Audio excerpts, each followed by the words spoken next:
I did a modification on my computer.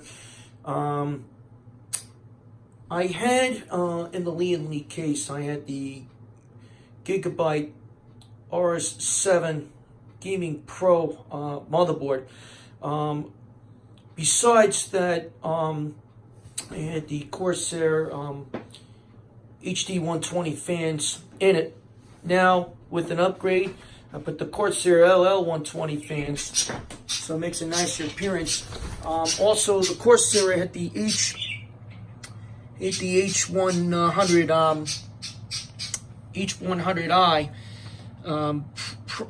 the regular version, the V2.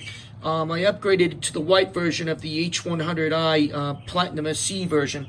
Also reinstalled, I have a newer version of the Gigabyte RS Gaming 7 motherboard, which originally I had it in this computer, but I got another one at clearance at Micro Center.